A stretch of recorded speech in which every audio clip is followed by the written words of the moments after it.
passed down through culture, hate and fear.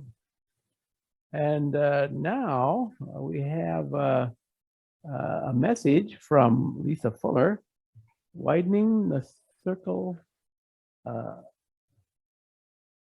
Concern. Widening the Circle of Concern. Lisa. Thank you, Reverend Jim. Thank you, Julie. Last week, Beth LaFleur introduced to us the 8th Principle Project. Adoption of the 8th principle is meant to remind UUs that we cannot be spiritually whole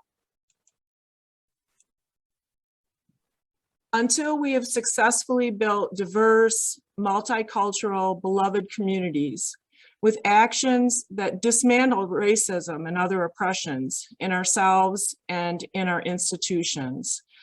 As Jim mentioned, BUUF leadership has heard over the past week some pros and cons for adopting the 8th principle and adding it to the current 7 UU principles. And we'll be hearing more from both sides of that issue in the coming week. The 8th principle charges us to bring beloved community into being. But how do we do that? A report called Widening the Circle of Concern, issued by a commission appointed by the UUA, provides some guidance. Because many UU congregations are having this conversation, particularly this month, I referenced Reverend Natalie Fenimore's February 6th sermon from the UU congregation of Shelter Rock as a starting point for my message today. I also generally like to start my messages by reflecting on BUUF's mission, which is to be a welcoming, caring, religious community dedicated to diversity of thought, social and environmental justice, and peace for all. We aim to be beloved community where everyone is accepted, valued, and heard in the ways in which they wish to be accepted, valued, and heard, which may not always be the way we want to welcome them. And this is not easy. Neither BUUF, nor the UUA, nor our Berrien County communities have ever known beloved community, communities in which everyone is cared for, where there is an absence of poverty, hunger, hate. The Reverend Dr. Martin Luther King Jr. popularized the term beloved community during his lifetime of activism, and it was fueled by his faith that such a community is, in fact, possible. So the 8th principle charges us to bring beloved community into being, and the report, called Widening the Circle of Concern, can help us. In March 2017, the Unitarian Universalist Association had a breakdown following an unfair hiring decision.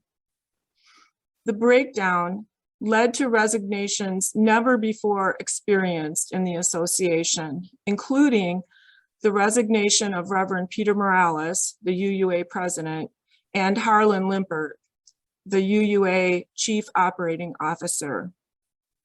At that time, there was pain, confusion, anger. It was very emotional for many, many people who were paying attention to these events. There was a sense of rudderlessness, of shakenness, and there were feelings of fakery that UUs were saying one thing, but doing another in real life. So following the resignation of Reverend Morales, 3 individuals were appointed to co-lead the association, the Unitarian Universalist Association, from April 2017 until June 2017, when UUs would assemble, as they do every June, at the annual General Assembly to vote in the next UUA president. And that year, the election went to Susan Fredericks Gray, the UUA's first ever woman president. But before General Assembly, during their short term of leadership, the co-presidents appointed a commission. The Commission on Institutional Change was meant to give a deep dive into the breakdown that had happened in the Unitarian Universalist Association. For 3 years, from 2017 until 2020, the commission examined the UUA power structure, analyzed it for systemic racism and white supremacy culture, with a goal of aligning the way that the UUA worked with the principles of Unitarian Universalism. The commission heard from UUs of color who described feelings of marginalization, sadness, confusion, feeling not full members of their Unitarian Universalist congregation due to their race, their gender identity, or their gender nonconformance. So how can the UUA and subsequently its congregations become this welcoming, anti-racist, anti-oppressive, multicultural, multi-generational, creative community that we dearly want to become?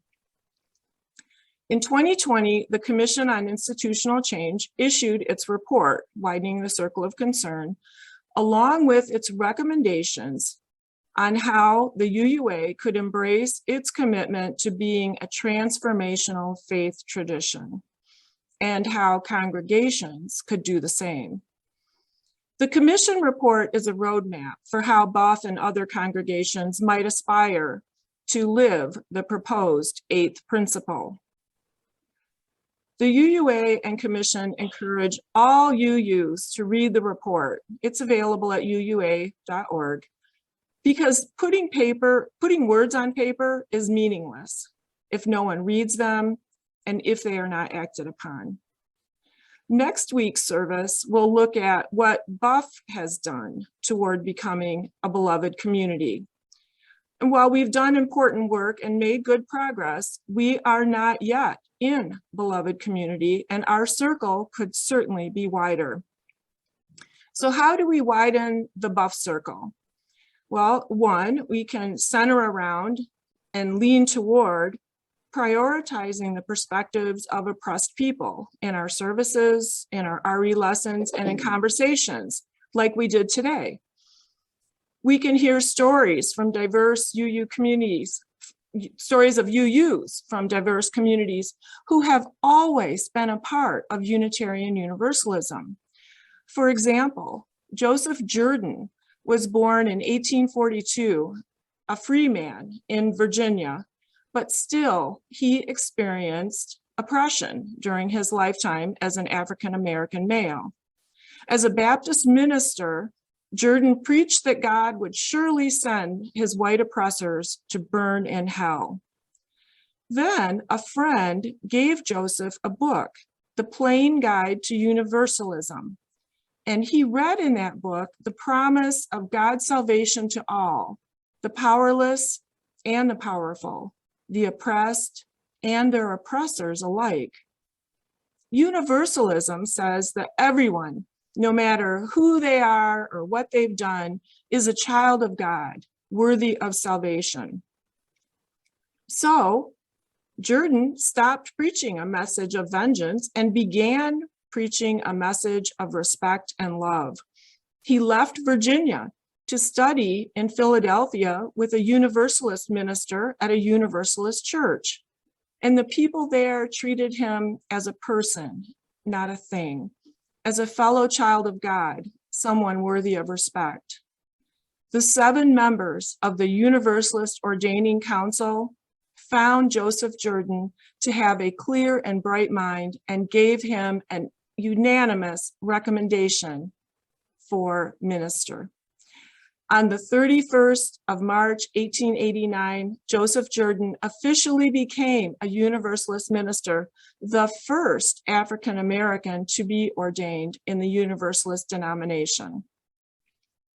Now, as a largely humanist fellowship, we at BUUF don't often hear about our Universalist roots or talk about universal salvation. But maybe in our journey toward spiritual wholeness and beloved community, BUUF could plan a service honoring Joseph Jordan and emphasizing the universal salvation and grace of universalism that he held so dearly.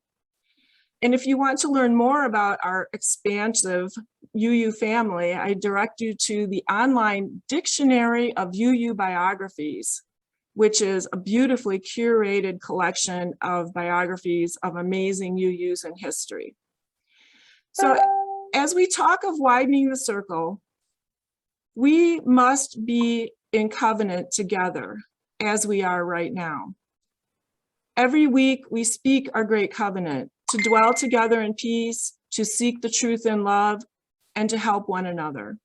And during our new member in-gatherings, we say, new members, we seek to be open and inclusive, respecting your inherent dignity, respecting your ideas, your vision, in times when it is easy and in times when it's difficult.